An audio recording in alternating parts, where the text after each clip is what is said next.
Diikuti lafal sumpahnya. Bismillahirrahmanirrahim.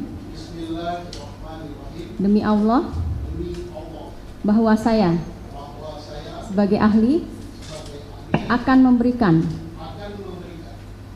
keterangan sebaik-baiknya dan sebenar-benarnya menurut pengetahuan dalam bidang keahlian saya.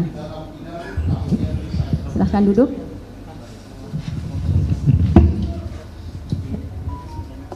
Jadi saudara dihadirkan oleh kuasa dari pemohon. Siap. Silahkan dari kuasa pemohon. Baik, terima kasih Majelis Hakim yang mulia. Yang saya muliakan Bapak Komjen Polisi Purnawirawan. Cukup yang terhormat atau nama sajalah. Yang mulia beliau depan. Yang terhormat Bapak Susno Duaji. Siap. Dari kurikulum PT Bapak punya pengalaman kurang lebih 35 tahun sebagai Polri, anggota Polri. Siap. Di antaranya pernah menjadi penyidik, Kapolres, Kapolda, terakhir jabatan sebagai Kabar Eskrim ya Pak. Siap. Bapak juga pernah jadi Ketua PPATK Republik Indonesia. Wakil Ketua PPATK. Baik Pak.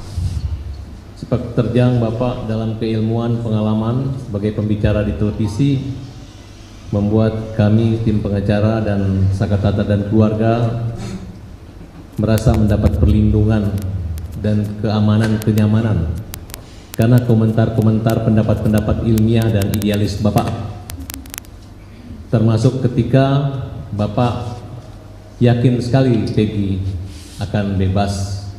Kemudian Bapak menantang beberapa melakukan suatu sayembara apabila bisa membuktikan bukti pembunuhan dan pemerkosaan itu Bapak akan kasih hadiah 10 juta, betul Pak? Bukan menantang ya, tapi gemes ngajak ya kan. Karena kalau menantang itu kan ada lawan. Siap. Ini sing ada lawan gitu. Silakan. Mengajak. Kenapa Bapak begitu gemes sehingga Bapak ingin mengajak orang membuktikan apakah benar sehingga putusan dari tingkat pertama sampai penyidikan itu apa kira-kira yang mengganjal di hati Bapak tentang pembunuhan Vina dan Eki di Cirebon 2016 lalu? Sehingga saya waktu itu Bapak bukan menjadi Kapolda di Jawa Barat karena Bapak jadi Kapolda di Jawa Barat tahun berapa Pak? 2008 saya Kapolda di sini. Di Jawa Barat ya. Sampai 2019 adalah 9. Tidak, pertengahan 2008 saya pindah jadi Kabar Eskrim. Siap. Kami lanjutkan Pak. Apa yang membuat Bapak begitu tertarik bahkan mengajak untuk membuktikan? Kalau saya lihat bahasanya ini kok yang lainnya ada pro kontra, tapi Bapak tidak begitu yakin bahwa peristiwa ini terjadi dan ini adalah pelaku-pelaku yang hukum saat ini. Kalau izin menjawab yang mulia, kalau saya adakan ini karena saya sangat menghormati Polres Cirebon Kabupaten. Ingat ya, Cirebon Kabupaten sudah melaksanakan pekerjaannya dengan baik. Dia sesuai dengan penyidikan, yaitu adanya suatu peristiwa, kemudian dia peristiwa itu apa, pidana apa bukan, dia simpulkan itu bukan pidana, kecelakaan lalu lintas. TKP-nya jelas, alat bukti jelas, barang bukti jelas. Masa saya membantah Polres yang sudah memutus demikian, Kabupaten. Sampai dengan sekarang putusan Polres Kabupaten ini belum pernah dicabut gitu ya. Sehingga tahu-tahu di Cirebon kota ada pembunuhan. Maka saya bertanya, pertama yang harus kita ketahui adalah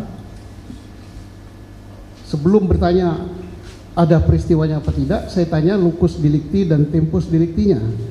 Mereka sudah tentukan tempus delictinya 27 Agustus 2016. Sekarang baru locus delictinya, tempatnya di mana?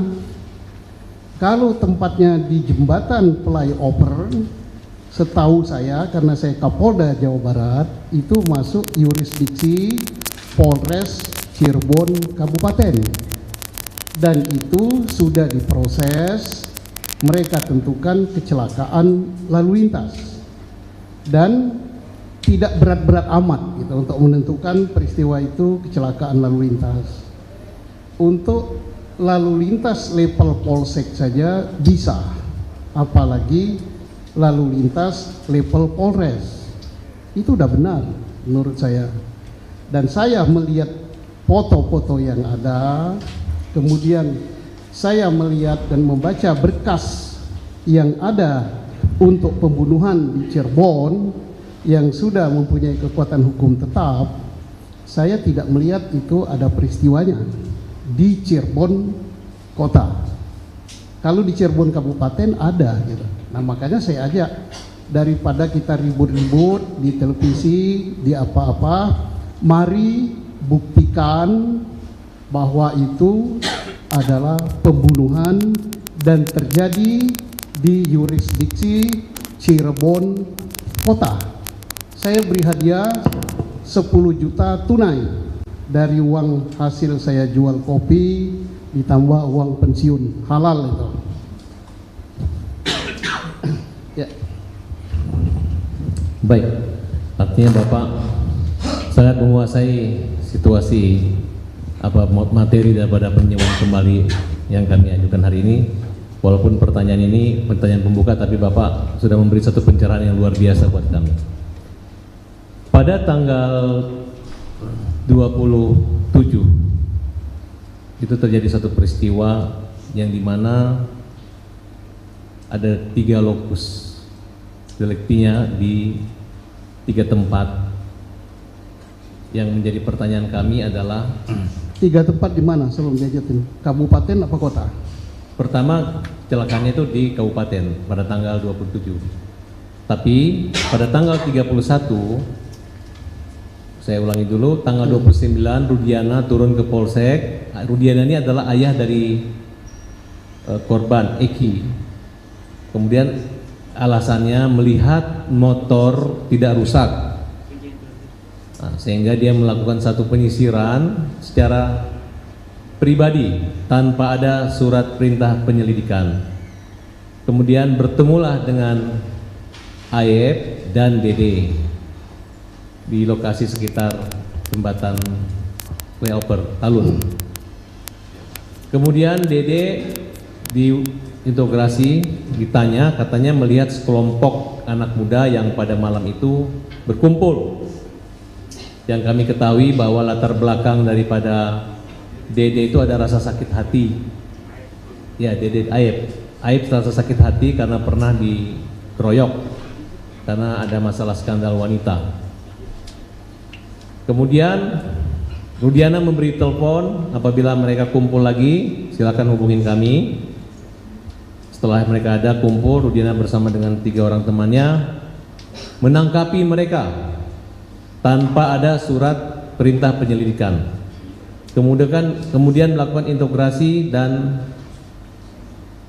penganiayaan, penyiksaan. Setelah itu dibuatlah laporan pidana, yang artinya ada 2 laporan pidana. Yang pertama laka lantas di Polsek Talun, dan kedua pembunuhan 338. Yang dimana salah satu yang ditangkap adalah Saka Tatal yang di samping kiri kami ini, Pak Susno. Apakah tindakan Rudiana melakukan penangkapan, membuat laporan polisi, kemudian melakukan penyiksaan sudah memenuhi standar operasional daripada Polri sesuai ketentuan yang berlaku saat itu ataupun saat ini? Mohon saudara ahli menjelaskan. Saya kira kemarin ya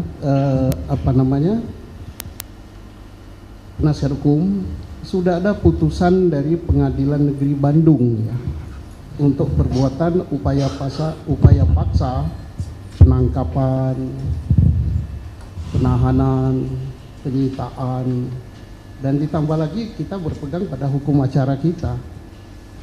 Saya kira tak perlu saya jelaskan lagi, itu hal yang sangat-sangat simpel ya. Tidak semua polisi atau Polri berwenang menangkap. Tidak semua anggota reserse berwenang menangkap. Yang berwenang menangkap adalah anggota reserse yang diberi surat perintah, terkecuali tertangkap tangan. Apa itu tertangkap tangan? Saya nggak perlu uraikan, itu sama dengan saya ngajari ikan berenang ya. Penasihat hukum lebih tahu itu apa tertangkap tangan. Saya kira itu aja jawaban saya. Salah apa benar? Ya saya tidak menilai itu ya, silakan dinilai sendiri. Apakah peristiwanya tertangkap tangan apa tidak? Apakah dia anggota reserse yang diberi surat perintah apa tidak? Saya belum pernah menanyakan itu. Jadi standarnya bukan saya yang menentukan, hukum yang menentukan. Ya. Baik, kami lanjutkan. Terkait dengan berubahnya laporan peristiwa laku lantas ke peristiwa pidana, apakah itu dibolehkan untuk mendapat dua laporan yang walaupun pada akhirnya berubah dari lalu lintas menjadi peristiwa pembunuhan dan pemerkosaan? Ya ini kan peristiwa, kalau yang di jembatan flyover itu sudah jelas diputuskan oleh Polres Kabupaten Cirebon sampai detik ini kecelakaan lalu lintas tunggal. Nah kalau ada pembunuhan, kalau korbannya sama, yang ini kecelakaan lalu lintas tunggal sudah selesai, yang ini ada pembunuhan tunggal, ada pembunuhan dan perkosaan tadi, korbannya sama, ya maka saya kembalikan. Apa bisa korbannya sama, peristiwanya berbeda, lukusnya berbeda? Silakan dijawab sendiri, majelis hakim yang akan menilainya itu. Apabila terjadi suatu pemeriksaan yang mengejar pengakuan dengan cara-cara penyiksaan, dengan cara-cara kekerasan, intimidasi, menurut pengalaman saudara saksi ahli, apa langkah-langkah hukum yang dapat dikenai tindakan terhadap oknum penyidik ataupun Polri tersebut? Kita sudah menjadi negara yang sangat menghormati HAM yang kita tuangkan dalam hukum acara kita sejak tahun 81 ya. Kemudian Indonesia telah meratifikasi konvensi anti penyiksaan. Kemudian di dalam peraturan Kapolri tentang pelanggaran tentang norma kode etik profesional Polri, hal itu tidak dibenarkan. Nggak boleh gitu. Sanksinya apa? Ya sesuai dengan tingkat pelanggarannya. Ada sanksinya turun pangkat, ada sanksinya tidak boleh mengikuti pendidikan. Kalau itu sudah sampai kepada pidana, maka selain kena sanksi kode etik profesi, dia akan dipidanakan. Jika pada masa kepemimpinan saudara ahli terjadi hal-hal seperti ini, langkah apa yang pengalaman yang pernah dilakukan terhadap penyidik, dan apakah Polri itu pasif atau aktif? Misalnya membuat satu penyelidikan atau eksaminasi atau lain sebagainya. Ini yang ingin kita tahu pengalaman selama di Polri. Ada dua pertanyaan ya berarti ya. Satu, jika terjadi pada saat saya, kalau pada saat saya bagaimana ya? Jika itu artinya tidak mesti pada saat saya ya. Kalau tidak mesti pada saat saya, itu kan sudah ada aturan-aturan yang mengatur tentang disiplin Polri. Ada aturan yang mengatur tentang kode etik Polri. Dan Polri juga berlaku hukum pidana sipil berlaku juga pada Polri. Karena Polri adalah sipil, bukan lagi militer atau angkatan bersenjata dulu ya. Jadi diberlakukan itu. Dan di era saya apakah tidak ada? Saya yakin ada gitu ya, tapi tidak terangkat ke permukaan karena Indonesia itu luas sekali dan tidak semua pelanggaran kode etik itu sampai ke Kabareskrim. Kenapa? Untuk pangkat tertentu dan pelanggaran tertentu itu bisa diselesaikan oleh level Kapolres atau level Kepala Direktorat. Nah, pelanggaran disiplin atau pelanggaran kode etik yang terjadi di Bareskrim, di Mabes Polri, itu baru Kabareskrim campur tangan.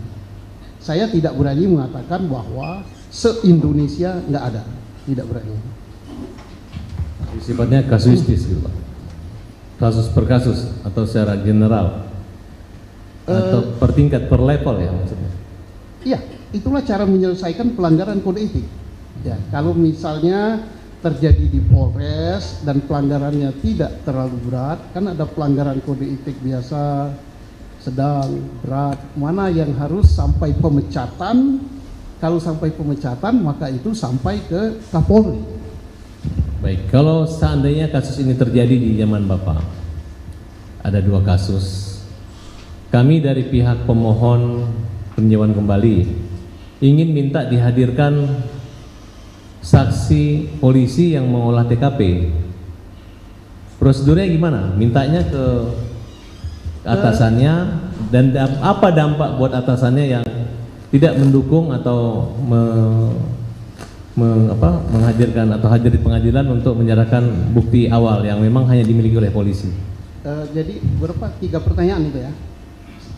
1, mintanya kepada siapa? Kepada siapa? Sesuai dengan dia itu anggota mana? Misalnya Polres Kota Cirebon. Kalau Polres Kota Cirebon bisa diminta kepada Kapolresta Cirebon dengan CC kepada Kapolda. Dan saya yakin Kapolresta Cirebon tidak akan langsung menyetujui sebelum dia lapor kepada Kapolda. Nah, itu prosedurnya. Apabila pihak polisi baik tingkat Polres maupun Polda tidak menyerahkan atau memenuhi permintaan kita dengan dasar belakang, dengan latar bahwa memiliki bukti, apa sanksi buat polisi? Sesuai dengan urgensinya, urgensi daripada permintaan itu. Karena apa? Saya yakin bahwa Kapolres, Kapolda, apalagi sampai Kapolri, ini tadi permintaan dari PH ya. Mereka tahu bahwa berdasarkan undang-undang advokat, penasehat hukum itu atau advokat adalah penegak hukum yang punya kedudukan sama dan permintaannya harus dipenuhi. Tetapi apakah dipenuhi apa tidak, yang berwenang menilai itu kan mereka yang diminta. Urgennya bagaimana gitu. Baik, saudara saksi. Dalam permohonan PK kami salah satunya adalah menyatakan bahwa penyidik, jaksa maupun hakim lebih mengejar pengakuan tersangka, pengakuan saja tanpa didasari bukti-bukti yang kuat. Dalam istilah Polri-nya scientific crime investigation. Nah, menurut saudara ahli, seperti apa kira-kira yang pantas untuk memenuhi hasil yang sempurna? Seperti kita ketahui bahwa Kapolri mengatakan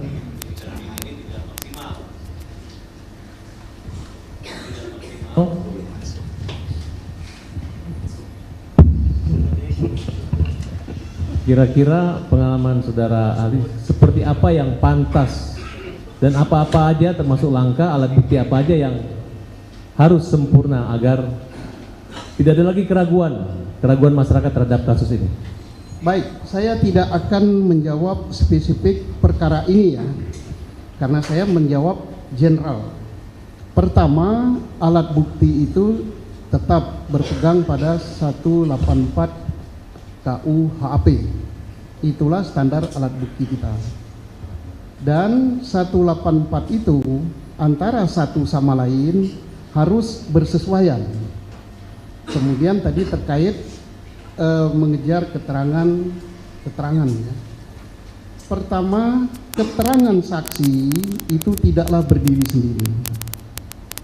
1000 saksi pun tidak didukung alat bukti lain, maka dia lemah sekali. Contohnya, kita di ruangan ini kompak bahwa menyatakan tidak ada layar televisi di belakang. Mungkin jumlah kita ini 300-an ya. Tetapi faktanya ada. Berarti kita 300 ini bisa kompak di dalam kebohongan. Tetapi manakala ada alat bukti pendukung, misalnya apalagi alat bukti pendukung itu scientific ya, ada rekaman video atau ada foto, walaupun kita kompak mengatakan tidak ada layar televisi, tapi faktanya ada. Apalagi ya, hanya sekitar 10 orang misalnya melihat suatu peristiwa, di antara 10 ini sudah ada 2-3 orang yang berbeda keterangan. Masing-masing tidak didukung alat bukti saintifik atau tidak didukung alat bukti lain, maka keterangan saksi ini semuanya lemah. Kalau selama ini Bapak jadi kepala polisian itu untuk standar terpenuhnya itu berdasarkan hasil yang maksimal atau yang penting asal jaksa P21 limpahkan aja berkas? Alhamdulillah, kalau pengalaman saya ya, ini saya tidak berbicara kasus ini. Pengalaman saya insya Allah tidak ya yang ditangani Mabes Polri. Silakan ditanya bagaimana kita menangani kasus besar Senturi, bagaimana kita menangani kasus besar bom CB Marriott, bagaimana kita menangani kasus-kasus teroris yang bertaraf internasional. Semua kita lengkapi dengan alat bukti saintifik. Hubungan antara Polri dengan kejaksaan alhamdulillah baik, hubungan pribadi baik, hubungan kedinasan baik, tapi tidak menyampingkan bahwa karena baiknya hubungan itu kita akan mengiyakan, tidak berkali-kali, kadang-kadang kesel juga gitu, dikembalikan, tapi itulah yang namanya kontrol yang dibuat oleh hukum acara pidana kita. Apa sanksi moral ataupun sanksi hukuman bagi penyidik yang tidak memenuhi prosedur tersebut sehingga yang berdampak dengan nama baik, mungkin ketidakprofesionalan Polri, baik secara pengalaman Bapak sebagai pimpinan maupun Polri pada umumnya? Sanksinya kalau tidak memenuhi alat bukti ya pasti ditolak oleh beliau-beliau ini, ditolak gitu. Nah, sanksi kalau ternyata kemudian hari, kalau ini jika ya, andai terjadi kong kali kong antara penyidik, penuntut, ya mungkin sampai ke hakim, ini kita berandai-andai, jangan dikatakan saya nuduh. Ya jelas masing-masing institusi akan memberikan sanksi ya. Polri dia punya kode etik dan punya propam, kejaksaan pun saya yakin ketat sekali mereka, pengadilan pun demikian. Dan kita berharap memang harus diberi sanksi kalau kita mau menjadi negara hukum yang baik. Apakah hal ini terjadi? Ya bisa saja, wong manusia. Ini andai ya. Saya tidak menukik pada satu kasus. Saya cukup sementara. Dilanjut yang mulia. Saudara Ali, Kapolri dalam sambutan pada acara penutupan wisuda Sekolah Tinggi Ilmu Kepolisian Kamis 20 Juni 2024 yang dibacakan Wakapolri menyatakan bahwa perkara pidana pembuktian awal tidak didukung oleh Scientific Crime Investigation. Apa arti dari Scientific Investigation, penyelidikan dan penyidikan? Ya. Scientific Crime Investigation itu adalah bukti pendukung yang tidak bisa terbantahkan. Contohnya apa? Sidik jari. Karena sampai dengan sekarang hampir 6 miliar penduduk dunia tak ada yang sama. Yang kedua, DNA. Itu diakui oleh dunia, itu tak terbantahkan. Bahkan DNA dari kita ini bisa diketahui sampai dengan apakah ada darah Eropa, apakah darah Arab gitu kan. Yang ketiga, tangkapan dari CCTV. Kemudian berikutnya lagi hasil laborat, darah dan sebagainya. itu termasuk HP. HP itu dia akan membicarakan atau memberitahu di mana posisi seseorang pada waktu tertentu, jam tertentu. Karena HP itu punya email dan HP itu sinyalnya terhubung kepada sinyal BTS. BTS itu tiang yang tinggi-tinggi. Nah, itulah yang digunakan oleh Polri untuk nangkap seorang teroris. Bahkan gardu tempat kita ngambil uang itu ATM ya.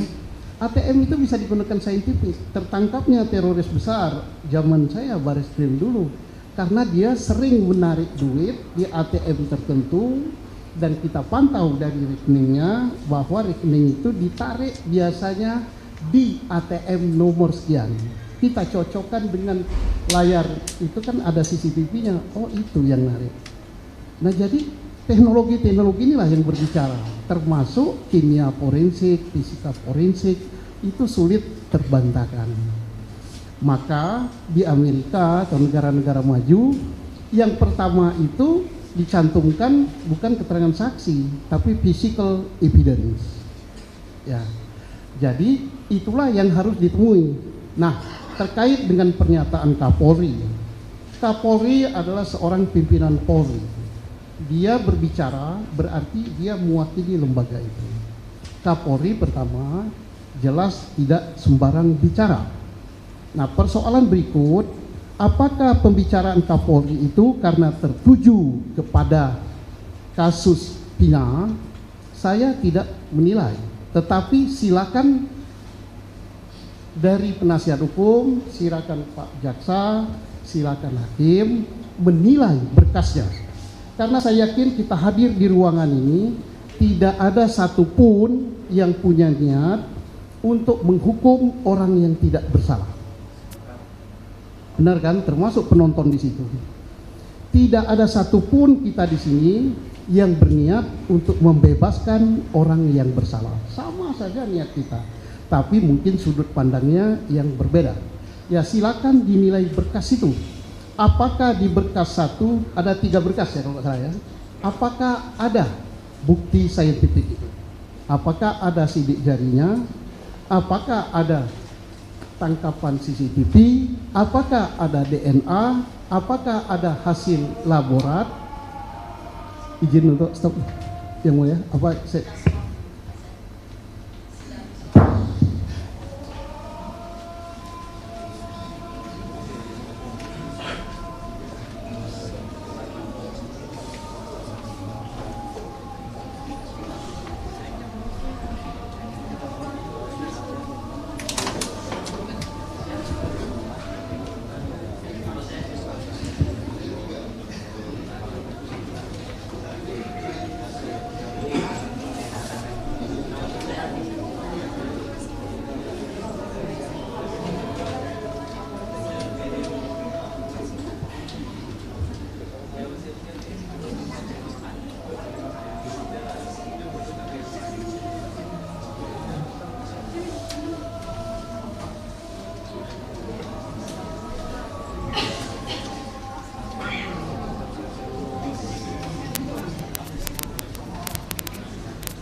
berarti penyidik Polres Cirebon harus mempunyai bukti sidik jari. Kalau sidik jari itu tidak ada, bagaimana menurut pendapat ahli?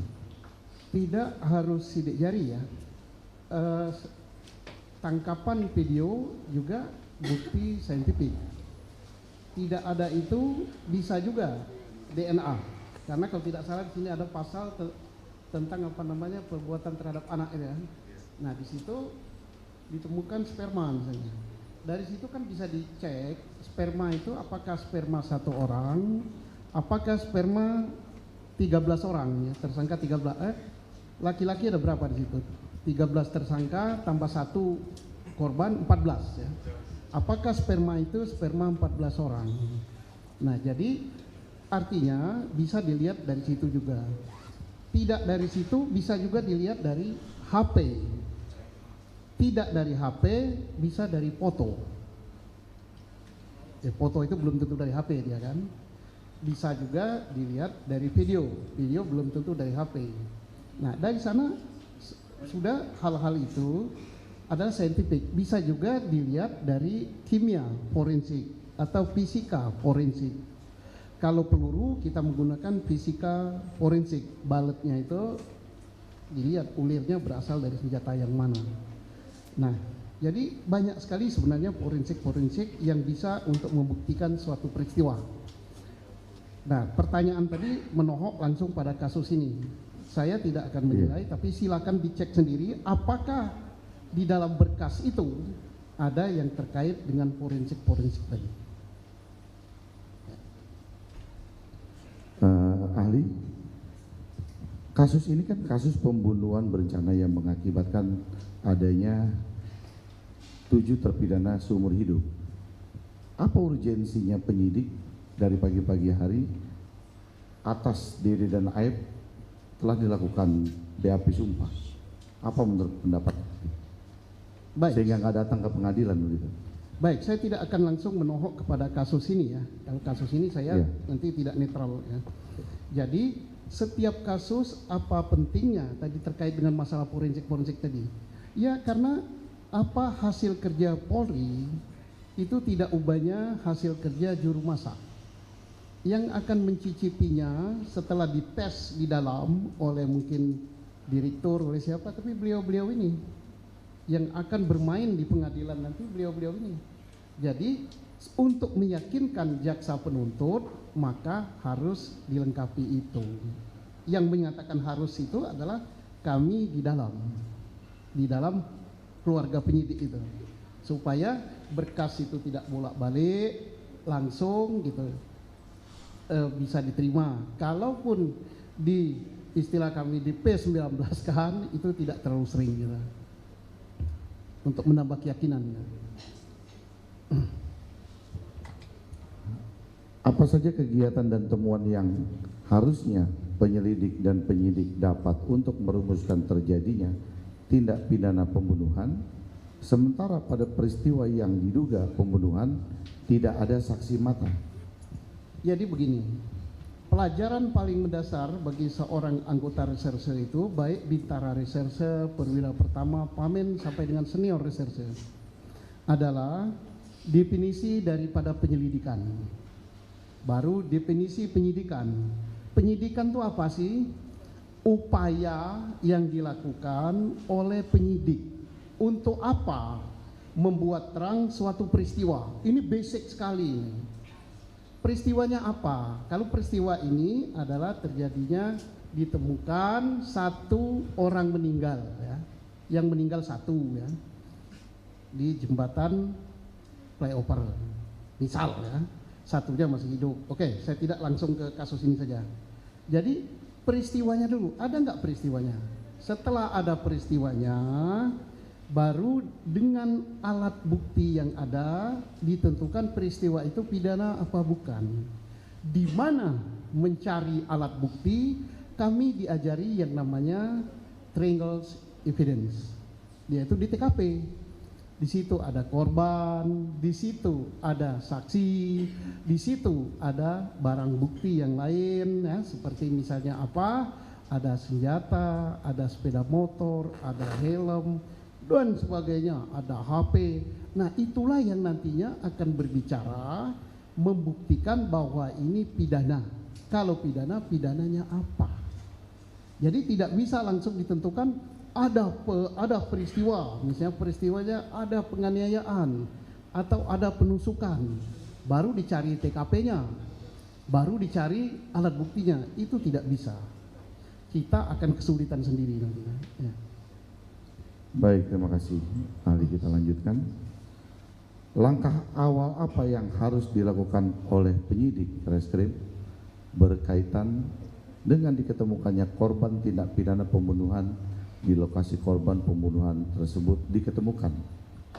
Menurut bagaimana? Tidak mungkin peristiwa itu akan disebut pembunuhan, ya. Karena untuk menyatakan pembunuhan harus tahu dulu peristiwanya. Polisi tidak mungkin dia akan katakan kecuali tertangkap tangan, ya. Ditemukan misalnya jenazah entah 2 entah 3 di suatu tempat, kemudian polisi tadi atau penyidik tadi akan mencari alat bukti di sekitar TKP. Apa alat bukti? Siapa saksi yang mengetahui? Kemudian saya katakan tadi ada enggak HP di situ, ada darah di situ, ada senjata di situ, segala macam. Kemudian setelah pulang ke kantor itu diolah.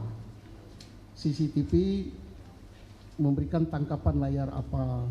Kemudian dari barang bukti di situ menghasilkan sidik jari apa tidak. Nanti sidik jari itu akan dicocokkan dengan sidik jari lain. Baru dia tentukan setelah gelar perkara, oh ini pembunuhan. Baru dicari siapa pelakunya. Siapa pelakunya itu bukan ditangkap orang baru dicocokkan alat bukti, tapi dengan alat bukti itu kita bisa tahu oh pelakunya ini. Sehingga kalaupun ada gugatan pra peradilan dan sebagainya ya tidak masalah karena sudah ditemukan alat-alat bukti yang mendukung bahwa dialah pelakunya. Dan ini amanat daripada UHAP kita yang mendefinisikan penyidikan adalah upaya membuat terang suatu peristiwa pidana apa bukan dengan alat bukti yang ada untuk menentukan siapa pelakunya. Jadi siapanya itu paling belakang kecuali tertangkap tangan.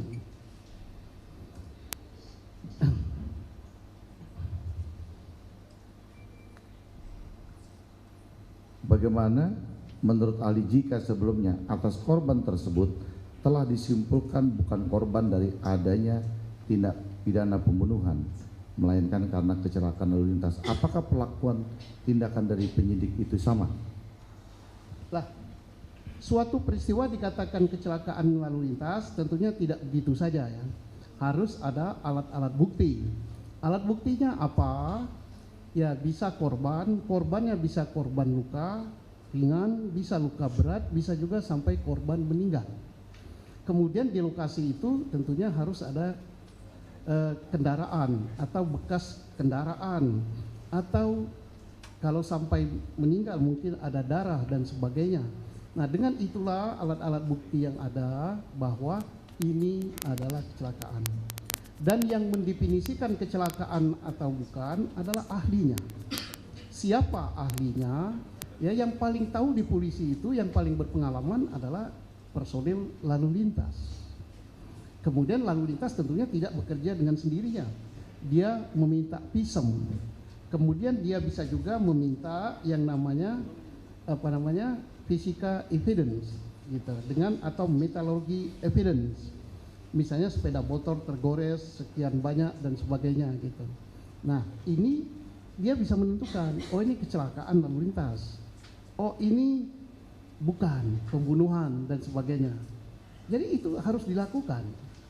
Nah, sekarang kalau bukan kecelakaan lalu lintas bisa saja misalnya ada peristiwa lain. Tapi untuk menentukan peristiwa lain tidak bisa ujuk-ujuk, sama saja prosesnya, baik kecelakaan lalu lintas maupun pembunuhan harus didukung oleh alat bukti. Dan alat bukti itu supaya tidak terbantahkan didukung dengan alat bukti forensik. Baik, terima kasih. Dilanjut rekan saya. Saudara ahli, saya ingin bertanya karena saudara ahli sepertinya menghindar dari pertanyaan pada pokok perkara. Saya ingin bertanya ke hal yang umum dulu. Bila ada anggota masyarakat curiga telah terjadi peristiwa pidana, apa yang harus dilakukan secara prosedur?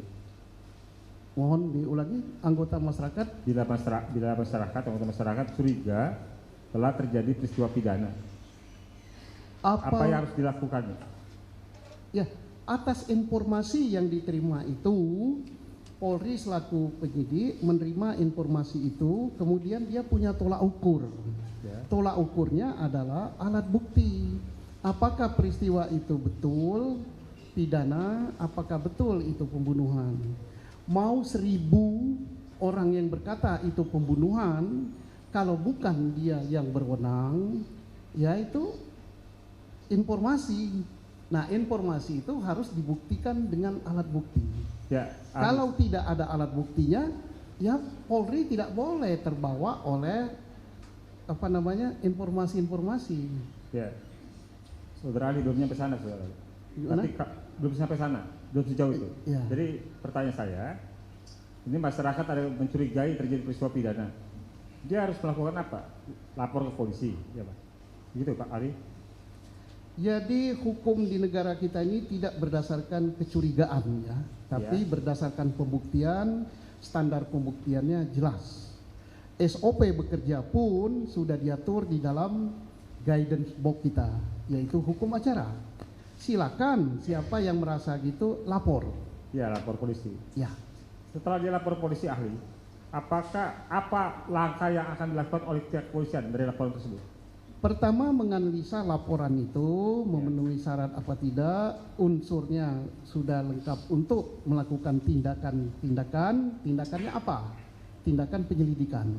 Ya. Untuk menyelidik peristiwa itu, setelah lengkap ya minimal 2 alat bukti baru ditingkatkan menjadi penyidikan. Sepengetahuan ahli, kegiatan penyelidikan itu apa saja? Lingkup ruangan penyelidikan. Penyelidikan itu sebelum dilakukan penyidikan. Ya, lingkup kegiatan penyelidikan. Kegiatannya untuk ternyata misalnya kita mencari alat-alat bukti, menambah informasi, itu masih dalam penyelidikan. Informasi yang kita terima mungkin dari si A telah terjadi ini, kan polisi kan harus mencari informasi-informasi lain, siapa yang melihat, siapa yang mendengar, siapa, segala macam lah yang nantinya akan ditingkatkan untuk diperiksa menjadi saksi. Ya. Kalau sudah memeriksa saksi, sudah pro justisia, itu sudah penyidikan. Kapan menjadi penyidikan? Ya, manakala sudah pro justisia, Kapan prosesnya? manakala minimal 2 alat bukti. Oke. Jadi ahli, pada perkara ini Aibtu Rudiana telah membentuk tim bersama Gugun Gumilar, Andi Saprudin, Dodi Irwanto dengan melakukan mendatangi TKP pelopor, kemudian mendapat informasi dari Ab dan Dede, kemudian melakukan tindakan penangkapan kepada 8 orang, Sudirman, Suprianto, Jaya, Eka Sandi, Hadi Saputra, Eko Ramadhani, Aldi, dan Saka Tatal. Dan kemudian menangkap mereka, membawa mereka ke Polres Kota Cirebon, melakukan interogasi juga penyiksaan terhadap 8 orang tersebut, tanpa ada didahului adanya laporan polisi, tanpa adanya surat perintah penyelidikan, tanpa ada surat perintah penangkapan. Apakah perbuatan seperti ini dapat dibenarkan di kepolisian, di Polri? Saya tidak langsung menjawab karena ini sudah langsung ke kasus ya. Ya.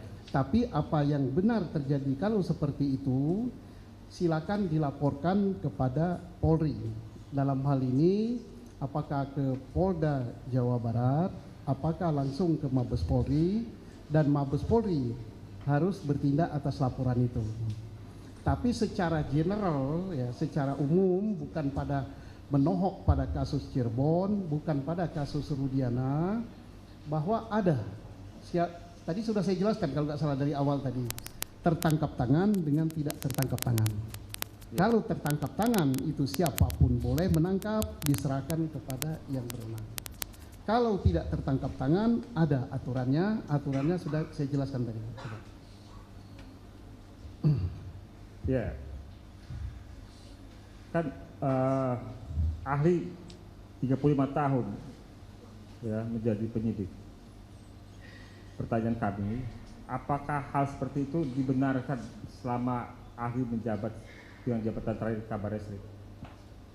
Saya katakan bahwa apapun yang dilakukan yang menyimpang dari UHAP, hukum acara, itu guidance box yang paling besar, termasuk menyimpang dari keputusan Mahkamah Konstitusi terkait dengan penyidikan alat bukti, apapun yang menyimpang dari Kapolri atau peraturan Kapolri terkait dengan masalah penyelidikan dan penyidikan, ya tentunya tidak dibenarkan oleh siapapun, dimanapun dalam lingkup Polri, bukan hanya di Cirebon saja ya, seluruh itu tidak boleh.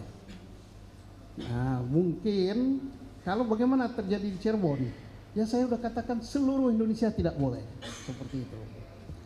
Nah apakah mungkin hal itu terjadi? Ya namanya satuan yang besar, Polri itu 400.000 lebih gitu, anggota reskrimnya 100.000 lebih, ya mungkin saja. Saya tidak berani menyatakan tidak mungkin terjadi, ya semuanya serba mungkin gitu Ya. Pada perkara Sakatatal ini, Pak Ahli, dari putusan yang ada bisa kita baca bersama. Sebagai tadi mana ahli singgung soal scientific crime investigation, di pada 3 perkara nomor 16, 3 dan 4 tidak ada bukti sidik jari, tidak ada bukti DNA, tidak ada bukti CCTV, tidak ada hasil lab, tidak ada hasil handphone atau percakapan, tidak ada juga foto. Dengan banyaknya yang kosong dari scientific investigasi ini, scientific crime investigation ini, kalau dalam posisi ahli sebagai penyidik, apakah perkara dengan perkara pembunuhan atau pemerkosaan yang tidak didukung oleh scientific crime investigation bisa naik ke tingkat penyidikan? Pertanyaan ini karena sudah menohok pada kasus, tidak saya jawab, tapi saya yakin ini dicatat oleh Yang Mulia. Ya. Jadi biar Yang Mulia yang mencatat, yang meneruskan pada itu. Saya akan berupaya untuk tidak sampai ke to the point kasusnya. Oke. Saudara ahli, apabila dalam suatu perkara pembunuhan ada dilakukan oleh lebih dari 1 orang, ya, dilakukan oleh 10 orang, kita nggak sempurnakan sebagaimana kasus 10 orang, sementara ada 3 lainnya berstatus DPO. Pembunuhan itu kemudian dirumuskan sebagai 340 pembunuhan berencana, namun unsur perencanaan dan mens rea dilekatkan semua pada DPO. Ketika 7 tersangka diperiksa sehingga sampai dengan proses kasasi itu terbukti bersalah. Kemudian hari kepolisian menyatakan 3 DPO itu fiktif, sementara unsur perencanaan 340-nya ada pada 3 DPO termasuk mens rea dan motif. Atas hal tersebut, pendapat ahli, apakah unsur 340 yang telah menjebloskan 7 terpidana lainnya itu masih bisa terpenuhi dengan dinyatakannya oleh polisi sendiri bahwa DPO itu fiktif?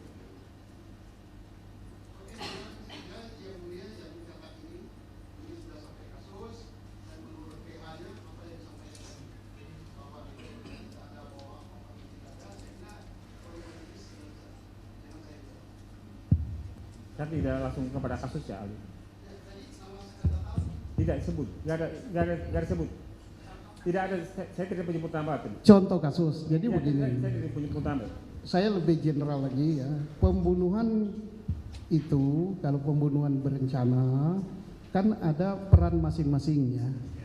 Peran masing-masing itu A sebagai ini, B sebagai ini, kemudian untuk menentukan berat ringannya hukuman. Nah sekarang kalau pelaku utama justru otak daripada pelaku itu justru tidak ada atau fiktif, Nah, yang lainnya bagaimana gitu kan? Yang utama saja fiktif, yang merencanakan yang fiktif gitu.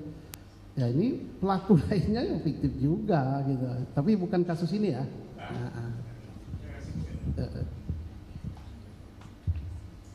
Jadi yang lainnya bagaimana itu seperti apa maksudnya ahli? Bisa dijelaskan nggak? Iya, pelaku utamanya nggak ada, yang berperan membunuhnya nggak ada, yang berperan merencanakan nggak ada. Ya. Ya, pelaku lainnya ya nggak ada juga gitu kan. Ya. Ya.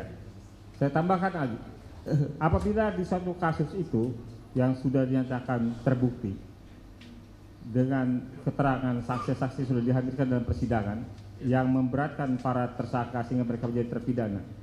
Kemudian para saksi diantaranya itu mencabut keterangannya dan menyampaikan keterangan yang dulu diberikan ketika di persidangan yang membuat para pelaku dipidana adalah keterangan palsu.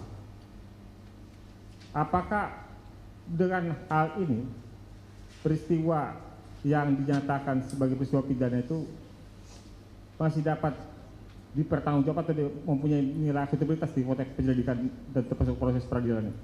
Hukum acara kita Ya. telah memberikan suatu jalan ya, satu gate, gerbang. Kalau terjadi peristiwa seperti itu, bagi siapa yang merasa dirugikan, baik langsung atau melalui penasihat hukumnya, advokat dapat melakukan kalau dia sudah punya kekuatan hukum tetap, yaitu peninjauan kembali. Kalau belum sampai ke level itu kan ada pintu kasasi, ada pintu juga banding. Ya. Ya, jadi apa yang disampaikan tadi, nah itu menjadi pertimbangan oleh majelis untuk apakah keberatan daripada tersangka yang tadinya sudah menjadi terpidana pada level mana itu untuk dipertimbangkan. Nah, tergantung bukti-bukti yang diajukan serta dalil-dalil yang disampaikan. Ya. Oke, ahli, saya ingin tanya, saya tidak menyebut kasusnya ahli ya, Ya. supaya ahli tidak keberatan menjawab. Kalau pada suatu kasus, ya, pada suatu kasus pidana, perkara pidana pembunuhan, saya tidak menyebutkan wilayah dan nama. Ya. Ya.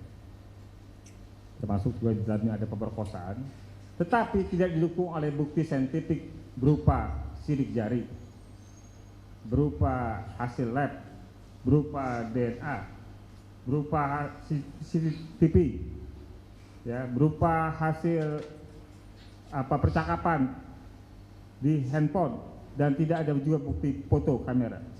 Apakah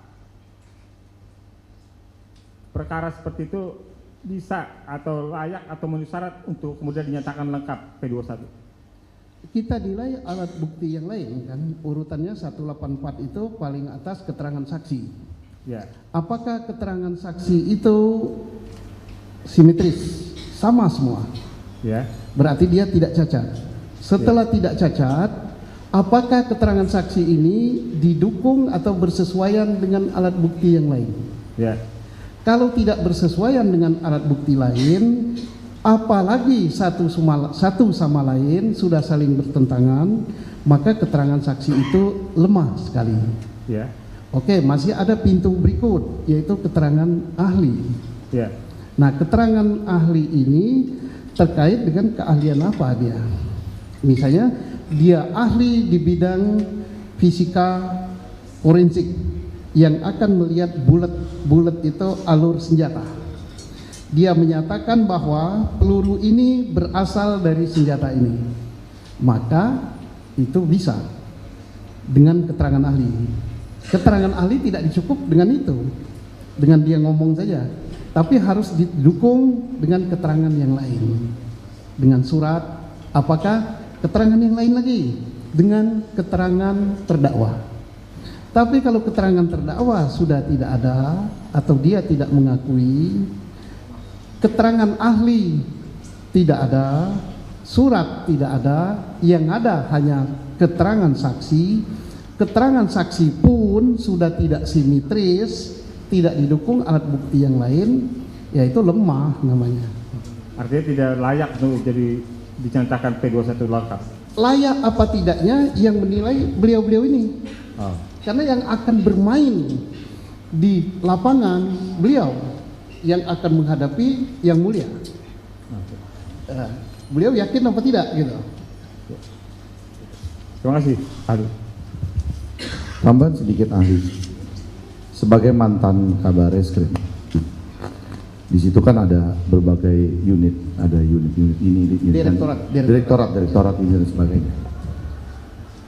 Kita tahu bahwa kasus pembunuhan itu misalkan ditangani oleh Reskrim lalu di unit lain ketika ada kejadian, dia katakanlah unitnya narkoba, lalu dia membawa yang diduga adalah pelaku, diinterogasi, lalu dipukuli, disiksa, kemudian setelah disuruh mengaku, dia kemudian membuat LP. Apakah dibenarkan secara aturan kepolisian menurut ahli mantan Kabar Reskrim? Tadi sudah saya jelaskan bahwa tidak semua polisi berwenang menangkap. Tadi sudah saya ceritakan bahwa untuk melakukan suatu perbuatan itu sudah ada aturannya, guidance booknya, mulai dari hukum acara sampai dengan peraturan Kapolri. Saya kira sudah tadi. Baik, cukup, terima kasih. Cukup Yang Mulia, silakan.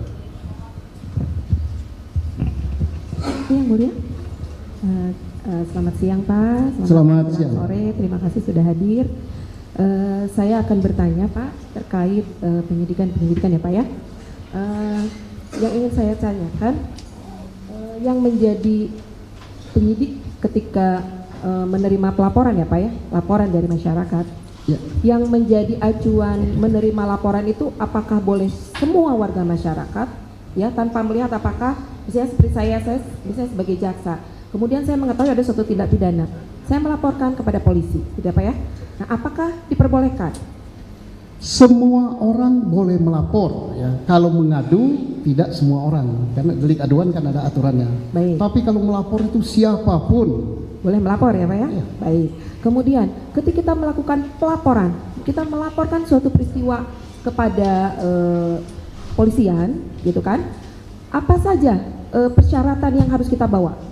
Apakah berikut alat bukti langsung kita bawa, gitu kan? Karena kan sepengetahuan saya, ketika kita melaporkan sesuatu itu di sana itu ada pasal apa yang dikenakan, kemudian siapa saja yang menjadi saksi, siapa pelapor, begitu kan Pak ya?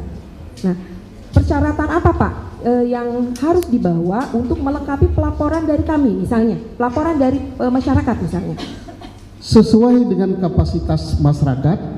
Kalau dia misalnya ada suatu kecelakaan atau ada suatu pembunuhan atau ada suatu penganiayaan, dia kan terbatas sekali alat bukti atau pengetahuannya kan. Dia hanya melaporkan, Pak, telah terjadi orang ditusuk di pasar. Nama yang menusuk saya tidak tahu, nama yang ditusuk saya tidak tahu, tapi kelihatannya tubuhnya tinggi, di tangan kanannya ada tato, nusuknya itu pakai belati, rambutnya keriting. Kalau polisi nanya, apa bukti yang Anda punya lain lagi? Ya itu aja Pak yang saya ketahui, tidak masalah. Tidak masalah. Artinya dengan alat bukti yang demikian itu bisa melapor, kemudian Iya. tadi Bapak ahli sampaikan bahwa setelah mendapat pelaporan itu kemudian dilakukan penyelidikan, Iya, dibuat tim, iya. penunjukan penyidik ya Pak? Iya, untuk tindak lanjut dilakukan penyelidikan. Betul setelah terjadi peristiwa itu, selain bapak atau ibu yang melapor tadi, ada lagi apa tidak yang melihat? Kemudian di tempat itu apa iya tercecer darah? Apa iya ada belati yang jatuh? Apa iya ada dompet yang tertinggal? Apa iya ada HP yang tertinggal? Nah, ini dikumpulkan. Jadi tidak perlu yang melapor itu harus lengkap, termasuk ada aturannya tidak perlu harus berpakaian lengkap. Baik. Bersandal jepit pun boleh. Terima kasih Bapak. Nah, terkait pelaporan tersebut ya, ketika kita melakukan pelaporan, artinya ketika masyarakat melakukan pelaporan, kan diminta pasal-pasal yang dilaporkan oleh kita itu apa, ya Pak ya, oleh masyarakat itu apa, ahli. Nah, apakah pasal-pasalnya itu berdasarkan penyelidikan dari penyidik, kemudian apakah bisa ada penambahan pasal atau pengembangan pasal? Pasal itu yang melapor itu kan misalnya ada orang jualan di pasar ya, boro-boro dia tahu pasal, jenis kejahatannya pun dia nggak tahu.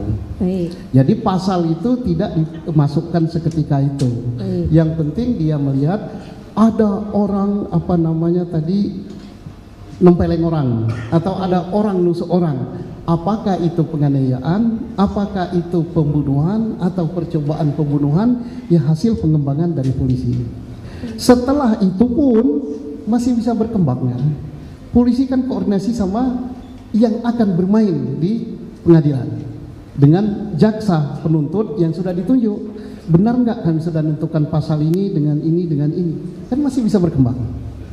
Baik, artinya kan dari hasil penyelidikan yang dilakukan oleh penyidik, kemudian bisa timbul pasal-pasal baru atau pasal-pasal lain. Iya. Nah, kemudian yang ingin saya tanyakan, prosedur untuk bahwa itu penyidik melakukan melakukan penyidikan di tingkat kepenyidikan, kan ada yang namanya SPDP.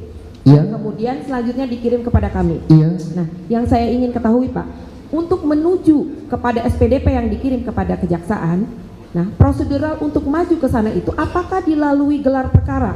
Jelas. Atau misalnya untuk menetapkan suatu tersangka itu apakah dilakukan gelar perkara? Mohon izin bisa menjelaskan. Harus.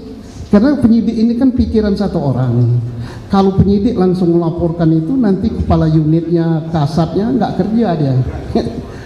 Ya harus gelar perkara. Tapi gelarnya sampai pada level apa tergantung perkaranya. Oh, tergantung kepada Kalau perkaranya biasa-biasa mungkin cukup sampai di Polres itu mungkin kasat dipimpin oleh Wakapolres. Kalau dia sudah perkaranya besar sekali, mungkin dari Polda turun, Wasdik Polda turun, tergantung. Baik, terima kasih. Kemudian gini ahli, apa prosedur ketika di daerah, misalnya di suatu daerah ada suatu tindak pidana? Karena kami ada menangani beberapa perkara itu, ada pelimpahan dari Polres kepada Polda Jawa Barat.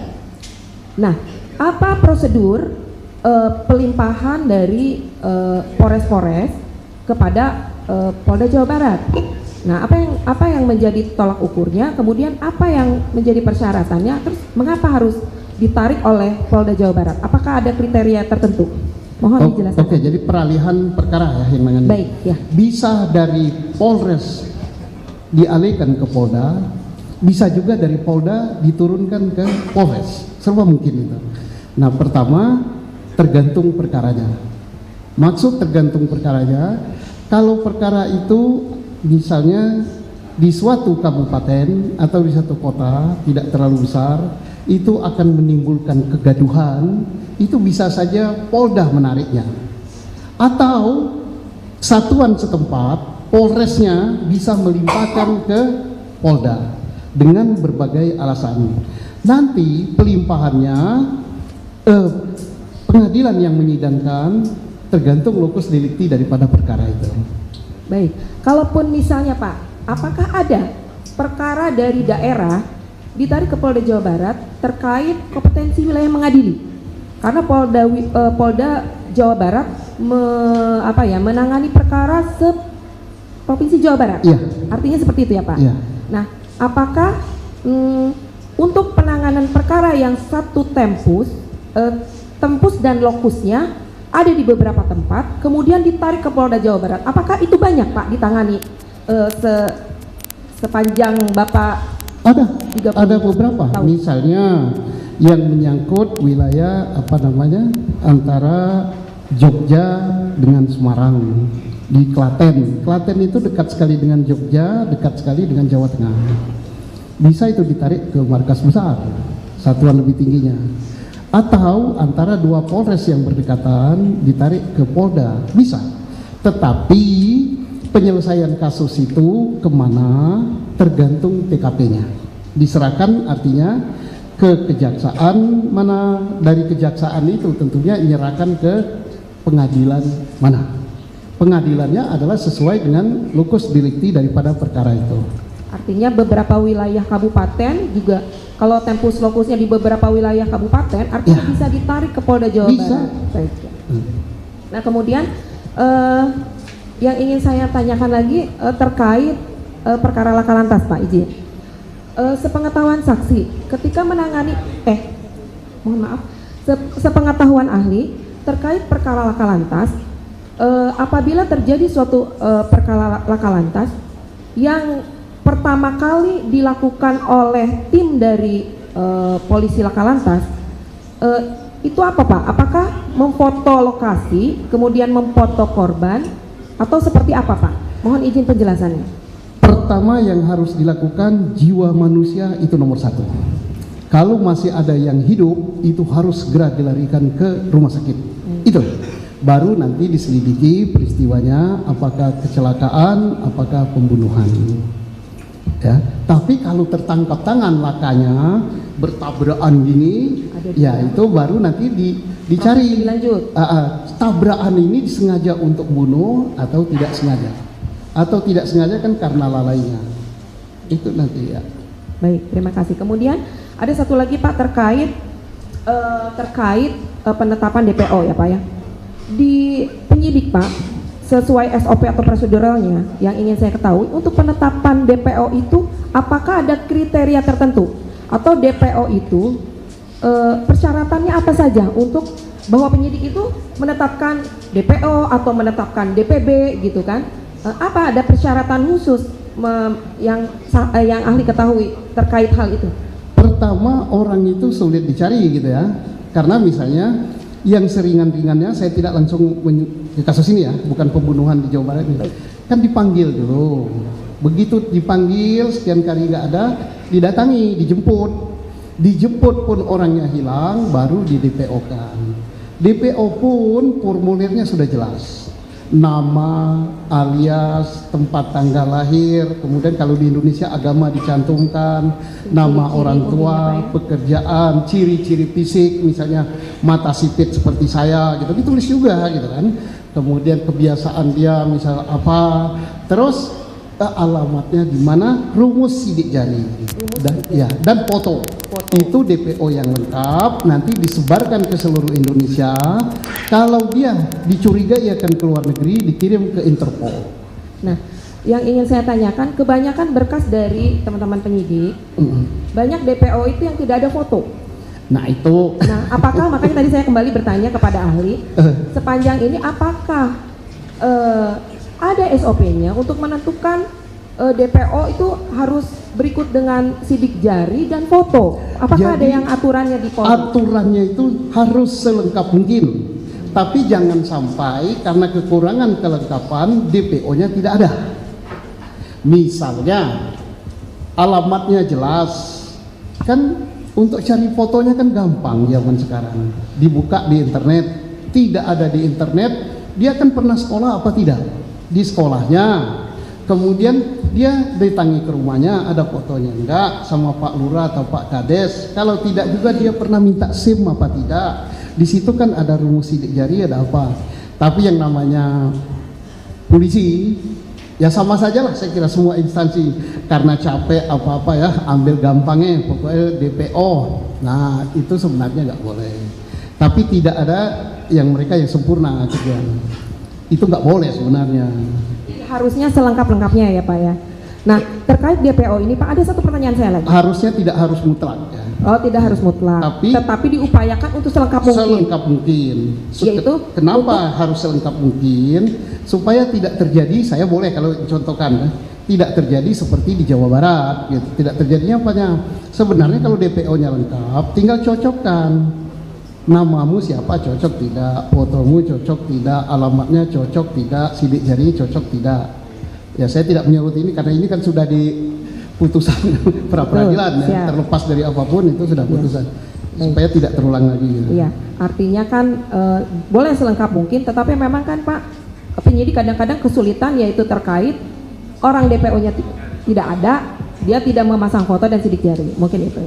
Kemudian yang terakhir Pak, terkait DPO ini lagi, apakah di kepolisian ada SOP-nya ketika seseorang sudah ditetapkan sebagai DPO, kemudian serta-merta itu dinyatakan tidak ada atau dihapus? Sementara misalnya DPO ini masih terkait perkara yang lain, apakah ada SOP-nya di kepolisian khususnya terkait DPO ini, pencabutan atau penghapusan DPO? Kalau itu masih level Polri, itu tentunya tidak bisa diputus oleh satu orang. Harus diadakan gelar dulu, apa iya atau tidak, nama DPO itu dari siapa, sampai masuk dan sebagainya. Itu masih di dalam level Polri, internal Polri.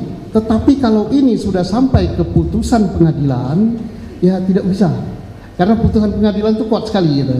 Baik, artinya kan kalau terkait dengan masih perkara lain, tentunya tidak serta merta pihak kepolisian itu menghapus DPO Nggak dengan boleh, begitu saja. nggak boleh, nanti kan jaksanya tersinggung yang membuat dakwaan, hakimnya tersinggung berat juga gitu kan. Baik. Saya tidak menuju Jawa Barat loh. Siap Bapak, terima kasih. Ini mungkin rekan saya. Izin Bapak melanjutkan, mohon izin saya bertanya.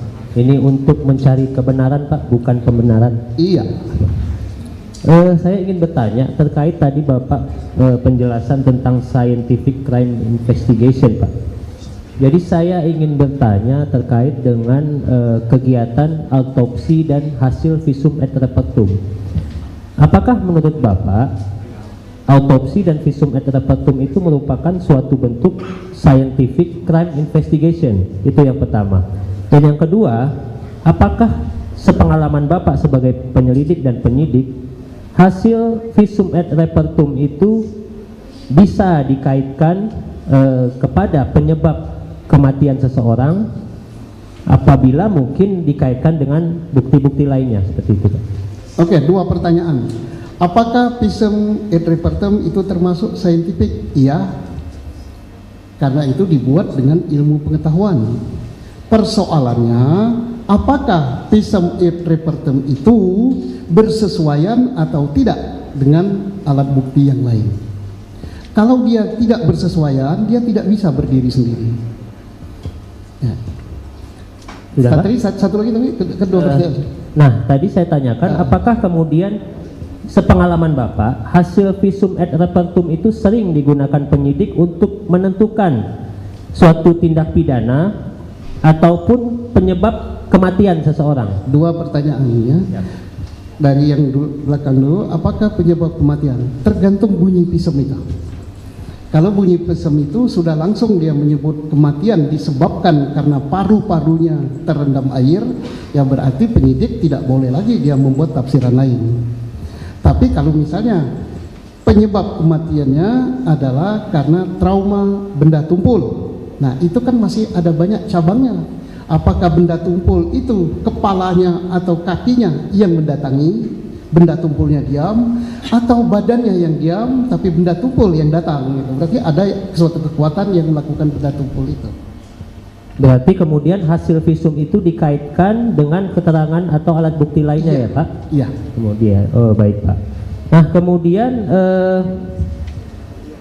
menyangkut hal tadi, bagaimana kemudian ketika dalam suatu penyidikan penyidik menilai bahwa alat bukti yang disajikan itu sudah cukup, dan apakah kemudian ketika itu terjadi bahwa bukti penyidikan sudah cukup, apakah masih perlu dicari alat bukti lainnya sesuai dengan scientific crime investigation tadi?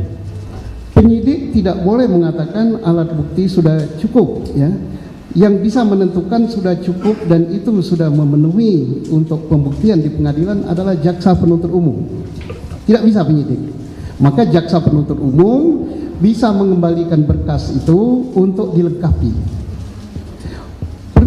Tidak bisanya apa? Tidak akan diterima kalau penyidik membuat tafsiran sendiri. Nah, kemudian tadi terkait dengan visum, apakah visum itu biasanya dimintakan oleh Polri kepada dokter atau bagaimana Pak secara otomatis? Visum itu apalagi visum luar dalam ya, itu dimintakan kan menurut hukum acara kita kan oleh penyidik kan, oleh penyidik. Jadi tidak bisa semua orang buat visum, tidak bisa.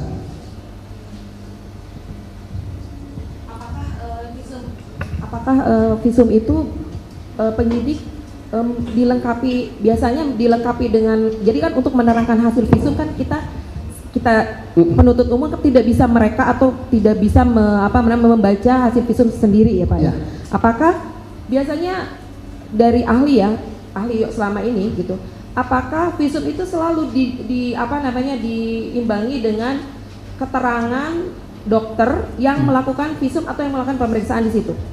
Jadi bisa saja. Visum itu kan keluar mungkin minim sekali ya. Penyidik tidak semua berlatar belakang kesehatan, tidak semua memaklumi itu, tidak salah. Dia panggil, yang Anda maksud dengan trauma benda tumpul itu apa? Dibuat berita acara sendiri, sehingga dia nanti menjadi keterangan ahli. Ya, jadi sudah 2 alat bukti yang kita dapat. Ya. Ya. Mungkin cukup. Terima kasih Bapak atas keterangannya. Yang mulia, Yang mulia. yang mulia. Kami tambah sedikit. Tolong kacamata hitam diganti dengan yang putih Ini ya. bisa silau ya? Untuk Apanya yang silau? lampunya. Masa silau, kami juga dari tadi nggak silau. Ya. Maksudnya kalau pakai kacamata hitam kita nggak tahu apakah tidur atau tidak gitu loh. Siap. Penyimak atau tidak gitu. Begitu juga dengan pengunjung sidang ya yang pakai kacamata hitam, tolong dibuka. Nah, ya. Ya. Glukoma. Kenapa? Oh, glukoma. Boleh kalau glukoma. Apakah ini glukoma juga? Saya ngantuk aja kalau keterangan. Nah, kan benar kan? Saya bilang apa? Ya, Supaya nggak ngantuk saya pakai kacamata hitam. Yang mulia. kita Baik. semua kacamata hitam semua di sini kan? Baik. Silahkan lanjutkan. Lama nggak bertanya jadi saya ngantuk. Saudara ahli, Ya. saya minta diterangkan arti P21 itu apa ya kalau istilah polisi itu? P21 itu sebenarnya format ya, surat itu kan masing-masing instansi kan punya nama. Dari instansi beliau ini kalau dulu dia mengembalikan berkas itu kan ada belangko format surat itu namanya P19. P21 itu adalah sesuatu yang dinanti-nantikan oleh penyidik. Kadang-kadang penyidiknya berdoa pakai kemenyan, doa-doanya mudah-mudahan P21 gitu. Artinya pekerjaan penyidik itu sudah benar, perkara itu di take over oleh beliau-beliau ini. Di take over berkas, di take over barang bukti, termasuk di take over tersangkanya. Itu surat yang dinanti-nantikan, sama dengan surat pacar dari jarak jauh gitu. Nah, biar nggak tegang. Artinya di sini sudah nampak jelas. Ketika sebuah perkara tindak pidana pembunuhan atau pemerkosaan, Ya. ketika belum P21 berarti dinyatakan belum lengkap. Ya. Dan jaksalah yang memberi petunjuk apakah ini termasuk perkara pembunuhan, pemerkosaan atau lalu lintas atau digabungkan. Tanggung jawab siapakah ketika perkara sudah di P21 dan sudah dilimpah ke kejaksaan tinggi umpamanya? Tanggung jawab hukumnya jelas kepada penuntut umum. Tanggung jawab moralnya tetap berada di Polri. Tidak bisa Polrinya melepas. Seperti sekarang kan Polri selalu diminta. Jadi ada 2 tanggung jawab. Kita secara moral bertanggung jawab. Secara hukum sudah di tangan beliau. Kalau misalnya sampai di tangan beliau ini pikir-pikir, waduh terlanjur menerima, ternyata nggak beres juga. Dia kan masih punya yang namanya penghentian penuntutan. Baik. Jika terjadi hal seperti ini, di mana para saksi mencabut semua laporan, keterangan di pengadilan, kemudian pengakuan, kemudian nampak juga kekurangan kelemahan dari jaksa penuntut umum yang tidak menghadirkan saksi utama dan dengan modal sumpah di tingkat kepolisian aja, koreksi apa yang dapat dilakukan oleh baik jaksa penuntut umum atau kepolisian? Saya serahkan kepada yang mulia majelis, mungkin sudah jadi catatan itu. Ya kan itu kan ingin menyampaikan ada nggak upaya mungkin gelar kembali pertemuan antara jaksa dan Polda Jabar untuk mengkoreksi kembali kemungkinan di dalam jawaban ataupun secara yuridis ya perkara yang sudah dilimpahkan, yang sudah P21 sudah menjadi tanggung jawab beliau. ya itu yang saya tanyakan. Apakah lagi Memungkinkan nggak tiba-tiba P21 dikembalikan lagi jadi P19? Oh tidak, Tidak mungkin. Maksud kami sudah putusan ini kan namanya koordinasi. Kalau koordinasi mungkin setelah dilimpahkan di sini kan berkas itu kan balik lagi ke Polri. Bukan, maksud saya setelah putusan setelah putusan Mahkamah Agung ini kan PK. Ini upaya hukum luar biasa gitu. Ya. Karena tadi saudara ahli mengatakan P21 itu seperti surat cinta. Ya. Satu kebahagiaan yang luar biasa, ternyata segala bukti sudah terpenuhi, udah tanggung jawab jaksa. Jaksa yang bertanggung jawab gitu. Jaksa yang mengemas lagi di tingkat penuntutan, pembuatan dakwaan maupun penuntutan. Ya. Nah, adakah koreksi? Mungkin ya kalau saya lihat ya kemarin ini jaksa tetap menolak bukti novum kita, nggak ada sedikit pun menyadari bahwa ada kekurangan, kira-kira seperti itu. Saya tidak akan menilai itu ya. Nanti kalau saya menilai sudah level novum, ini beliau sudah nyatakan. Baik, pertanyaan terakhir. Yang menilai Mahkamah Agung nanti. Ya Ibu yang nyampaikan, yang mulia. Pertanyaan terakhir. Karena ini menyangkut perubahan tindak pidana dari kecelakaan lalu lintas di tingkat Polsek dan dirubah menjadi pasal 338 dan 340. Apakah ke depan perlu ditinjau kembali tentang penanganan perkara lalu lintas? Mungkin dikembalikan ke perhubungan atau tetap dilakukan polisi. Kenapa? Karena kalau susah kita mengkoreksi, kalau misalnya polisi dengan mudah lalu lintas pindah ke sana, siapa? Kalau misalnya itu kembali ke Departemen Hubungan, tiba-tiba terjadi kejanggalan, mungkin masih bisa disidik oleh polisi untuk tindak pidananya gitu. Kira-kira saran daripada ahli tentang hal ini. Saya kira ini tidak berpindah dari lalu lintas menjadi pembunuhan ya. Karena lalu lintas itu di Polres Cirebon tidak pernah Polres Cirebon merubah menjadi pembunuhan dan tidak pernah melimpahkan perkara lalu lintas ke Polres Kota. Tapi kalau di luar pengetahuan saya, misalnya ada pelimpahan, saya tidak tahu. Bentar, tapi tidak menohok situlah. Hari itu ada LP ya? Waktu lalu lintasnya ada kan? Nah itu yang disembunyikan LP lalu lintas. Maaf yang mulia, saya langsung berderot. Beda ya, 2 LP dengan pelimpahan beda. Ada 2 LP? Ya, beda. Kalau pelimpahan itu artinya Polres Kabupaten membuat surat melimpahkan berkas kecelakaan lalu lintas kepada Polres Kota. Itu pelimpahan. Tapi kalau 2 LP ini lain. Yang di kabupaten berarti masih dia. Nah di sini juga ada di Polres Kota. Pengalaman saudara saksi ahli kan waktu zaman 2009-2010 itu kan ya. Ada wacana untuk menarik kembali penanganan kecelakaan lalu lintas itu di Departemen Perhubungan. Kalau sudah berbicara masalah politik hukum, saya kira tidak sampai sini. Kita serahkan saja pada rakyat Indonesia. Baik, Pak. Melalui DPR. Izin majelis, saudara ahli. Ya. Saya bicara ini nanti mana yang benar, barangkali saudara ahli bisa ini. Dalam persidangan 2016, anggota Polres Kabupaten atau anggota Polres Sumber diperlihatkan sket kecelakaan lalu lintas. Saat itu jawabannya sket itu bukan anggota Polres Sumber yang membuat, karena sket itu adanya di berkas pembunuhan dan pemerkosaan. Terhadap hal tersebut, apa menurut pendapat saudara ahli?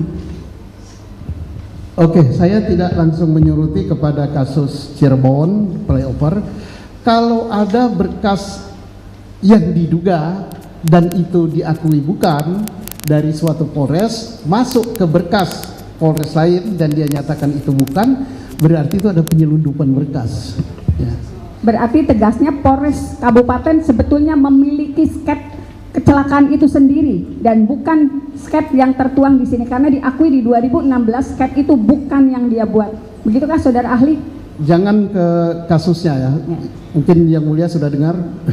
Barusan mau ngomong itu Bapak sudah ini sendiri, jadi nggak jadi sampaikan.